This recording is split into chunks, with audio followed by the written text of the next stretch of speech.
We continuing with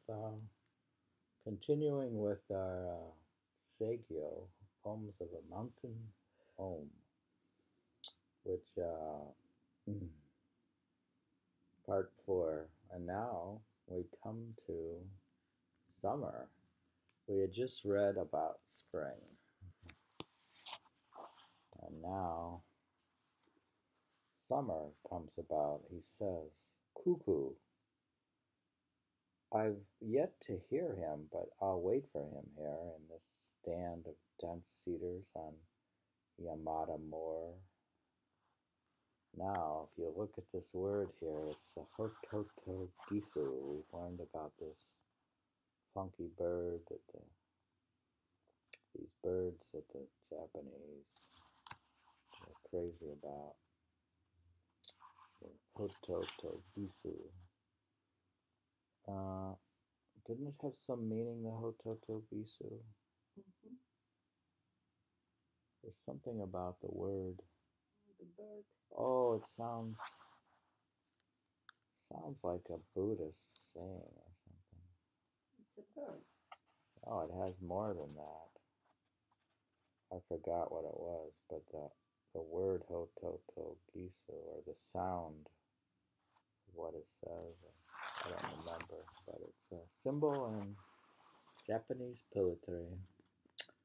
The cuckoo has emerged from his faraway mountain peak. Along the rim of the foothills, his note comes drifting down. Now we have the Hototo Gisu again. Fukaki mini mori. Cuckoo has emerged from his faraway mountain peak. Along the rim of the foothills, his note comes drifting down.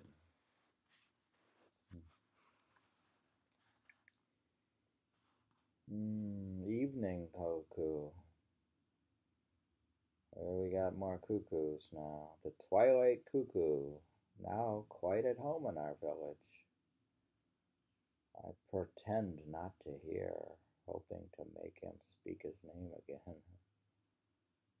He's pretending he doesn't hear it. Where did they get it? Says twilight cuckoo, being now quite at home in our village. I pretend not to hear, hoping to make him speak his name again. The cuckoo, he pretends not to hear him, so he'll talk more. From the beginning. Oh, the twilight cuckoo, now quite at home in our village. I pretend not to hear, hoping to make him speak his name again. Oh. Interesting.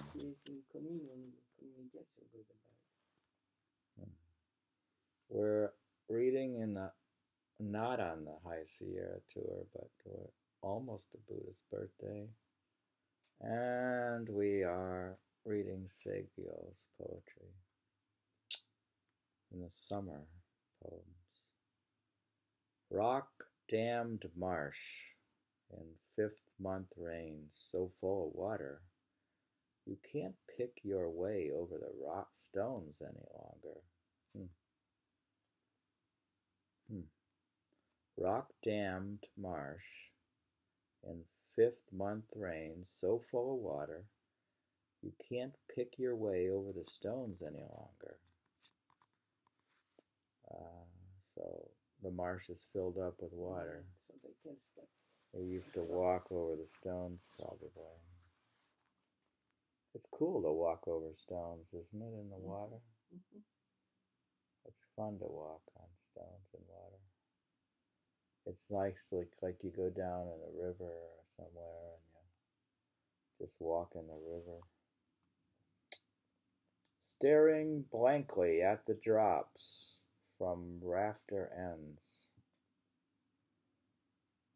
Barely getting through the days.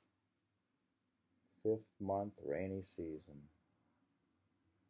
Staring blankly at the drops from rafter ends.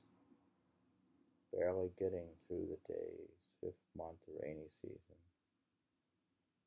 So now he's sitting in his hut, and the drops of water are probably falling. Read it again. Staring blankly at the drops from rafter ends, barely getting through the day's 5th-month rainy season. It seems he's bored already. He's contemplating. He's not supposed to be bored. He's supposed to be an enlightened Buddhist, so he's free of passion. 5 months of rainy season. That's a lot. Here we have a weekend. 5th month of rainy season? Here we have a weekend. Yeah, I suppose if you were in the 5th month of rainy season, maybe you would get bored. Who knows? That's a long summer, maybe. Is the summer rainy? Now it's a good question about Japan. He's totally become one with it. It seems the way he's like the raindrops. We need a weather expert in Japan. Now we're still in the summer and we're reading Saigyo's poems.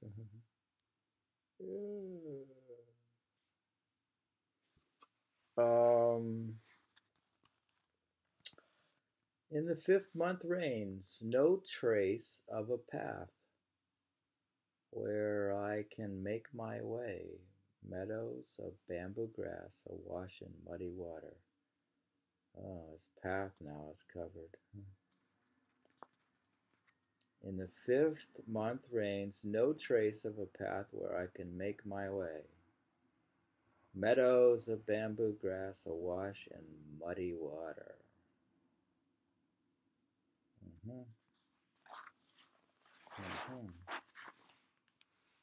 Very good. I like his poetry.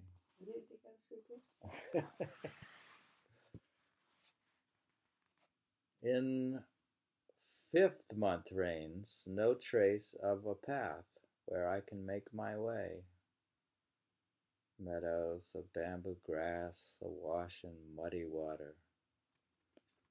This is sort of like a precursor to haiku. He's really out in the wilderness. And he's a big influence on Basho. He's writing waka poetry in 12th century Japan. You could see this is what. How he lives in for 5 months. How do you live? Where he gets the food, etc. How did Henry David Thoreau live? You can go to the city and stock up on things and take it to your hut. You can gather things in the woods. I don't know how he lived. Maybe he'll say. How does a hermit live in the woods? Apparently you can. I mean, can't you live off the land partially? I don't know. In willow shade where clear water flows by the wayside. Just a while, I said as I stopped to rest. In the willow shade where clear water flows by the wayside. Just a while, I said as I stopped to rest. Now he said this to himself. I'm going to stop here. Just take a while and maybe he's just enjoying the moment.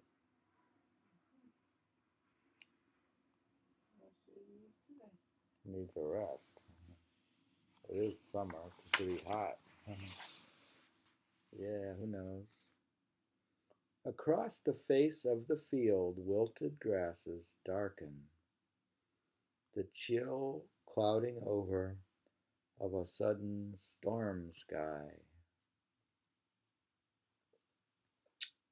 Shinkankasu, the Shinkinkasu, it's the SKKS, number 3. That's the note down here. It's the collection it's from.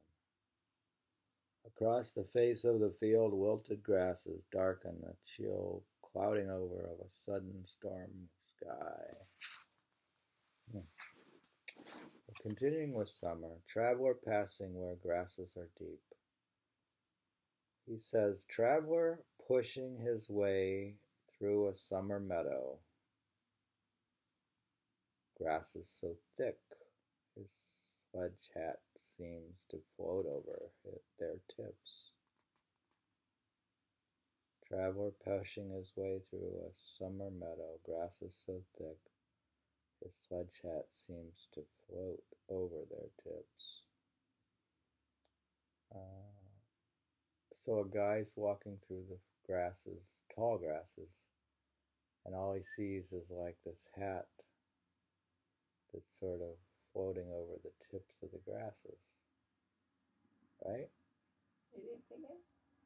Traveler pushing his way through a summer meadow. Grass is so thick, his sledge hat seems to float over their tips. So there's somebody else there. Yeah, he's not entirely alone. He's got, remember he had friends and he hoped his friends might come. People travel also, you know. We're going to try to finish with summer. Summertime. Summer nights, I doubt they can even see the moon. Poor people in their lean-to, burning smudge fires to keep off the mosquitoes. Summer nights, I doubt they can even see the moon. Poor people in their lean-to, burning smudge fires to keep off the mosquitoes. So the fires prevent them to see the moon? It could be symbolic. Maybe they're so busy, they're poor people busy with their materialistic lives. They can't see the moon. The moon could be the inner moon of enlightenment. Busy with their symbolism. obstacles in a way. Remember Buddhist symbolism, the moon is like enlightenment or something. So I'm busy with their labors and obstacles in a way. Now it's the mosquitoes. Yeah, the smudge fires of the mosquitoes.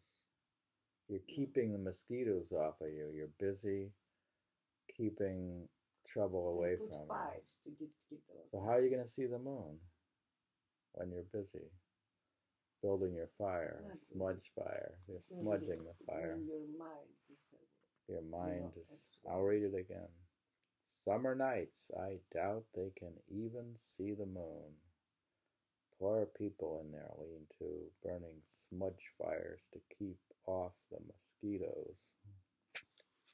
We just finished the summer and we'll be coming to autumn, and here we are reading the poems of a mountain home of Saigyo. Very nice. There he is. He didn't realize he'd become famous in America. How he know that we read him now? How would he know it? Well, he would be. That's what means Buddha to become one. You know, now we are one with Basho. Basho. But Basho became one with Saigyo. Saigyo, I mean, yeah. Saigyo. Now you're one with Basho, and I'm one with Saigyo. We are one with Saigyo now, I mean. We are one with Saigyo. This is a distinguished scholar from Columbia University. Here he is. Columbia University. Columbia University Press. They seem to have pretty good Asian studies there. That's smart. All right.